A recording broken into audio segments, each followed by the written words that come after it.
शादी के बाद पहली रात यानी सुहागरात मनाने का इस्लामिक तरीका क्या है। आज की इस वीडियो में हम आपको पूरी डिटेल के साथ एक एक बात बताएंगे कि आपको शादी के बाद पहली रात कैसे मनानी है, कौन कौन से काम आपको करने हैं और कौन कौन से काम आपको नहीं करने हैं। तो इस वीडियो को छोड़कर आप कहीं भी ना जाएं, पूरी वीडियो देखें और अच्छे से समझें। आगे बढ़ने से पहले एक छोटी सी गुजारिश है, अगर आपने अभी तक हमारे चैनल को सब्सक्राइब नहीं किया है तो हमारे चैनल को सब्सक्राइब कर लें और अगर वीडियो पसंद आए तो लाइक कर दें। शादी करना सुन्नत है और इस्लाम का एक हिस्सा है। अगर कोई शख्स बिना किसी जायज़ वजह के शादी नहीं करता या शादी करने में देरी करता है तो ये इस्लाम के खिलाफ है। इसलिए हर एक इंसान को शादी करनी चाहिए। जिन लोगों की शादी होने वाली होती है उनमें से बहुत सारे लोगों के दिमाग में कुछ सवाल होते हैं कि इस्लाम के हिसाब से शादी के बाद पहली रात में क्या करना चाहिए, इसको मनाने का इस्लामिक तरीका क्या है। हम यहाँ पहली रात की कुछ बातें करेंगे, लेकिन आपसे गुजारिश है कि आप इन बातों को सिर्फ इस्लामिक तरीका समझने की नीयत से ही सुनिएगा। दिल में कोई गंदगी ना रखें और ना ही कोई गलत कमेंट करें। हमारा मकसद सिर्फ उन लोगों को इस्लामिक तरीका बताना है जिन लोगों को इसमें मालूमात कम है। तो चलिए शुरू करते हैं।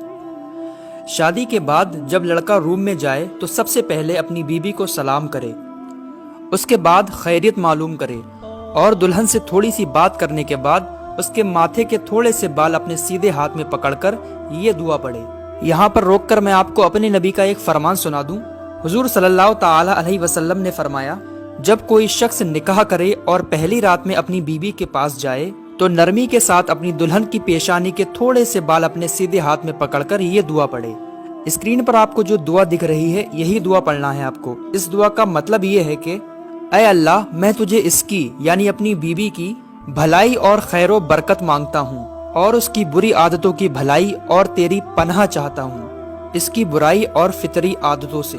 अबू दाऊद की हदीस पाक है ये, जिल्द नंबर 2 पेज नंबर 150, और ये हदीस पाक बुखारी शरीफ की जिल्द नंबर 3 सफ़ा नंबर 473 में भी मौजूद है। और एक बहुत ज़रूरी बात, पेशानी के बाल पकड़कर दुआ करने से पहले अपनी बीवी को इस बारे में बता दें कि ये हुजूर सल्लल्लाहु ताला अलैहि वसल्लम का हुक्म है, वरना जिस लड़की को मालूम नहीं होगा वो कुछ गलत ना समझने लगे। इसलिए मैं लड़कियों से भी गुजारिश करता हूँ कि इस वीडियो को अच्छे से देखें और अपने नबी के इस फरमान को समझ लें। इसके बाद अगर आपने वुजू ना किया हो तो वुजू कर लें और 2 रकात नफिल अल्लाह का शुक्र अदा करने और अल्लाह से दुआ करने के लिए पढ़िए।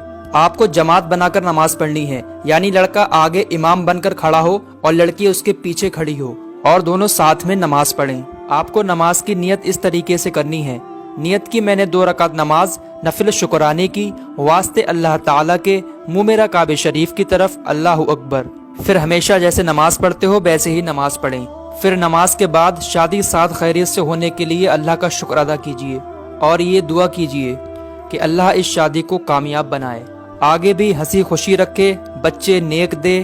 और इस तरह भी दुआ कर सकते हैं कि ऐ अल्लाह, तेरा शुक्र और एहसान है कि तूने हमें ये दिन दिखाया, हमें इस खुशी और नेमत से नवाजा और हमें अपने हबीब सल्लल्लाहु ताला अलैहि वसल्लम की सुन्नतों पर अमल करने की तौफीक अता फरमा। ऐ अल्लाह, हमारी इस खुशी को हमेशा ऐसे ही कायम रख, हमें मेल मिलाप और मोहब्बत के साथ जिंदगी गुजारने की तौफीक अता फरमा।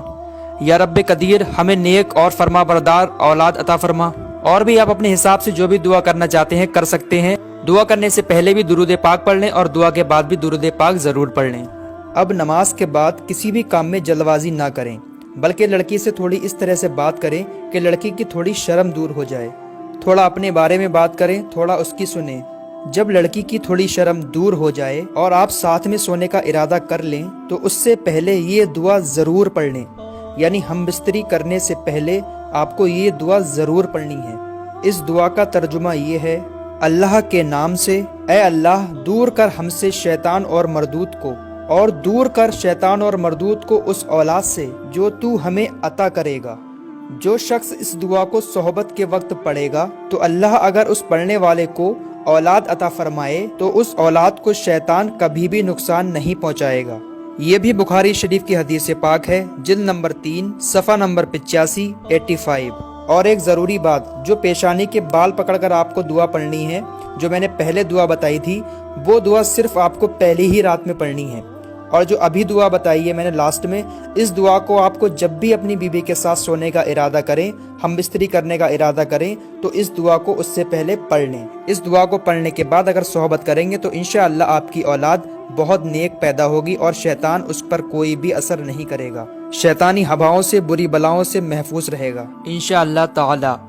अल्लाह ताला हमें सारे मसाइल को समझने, याद रखने और उससे ज़्यादा अमल की तौफीक अता फरमाए, आमीन।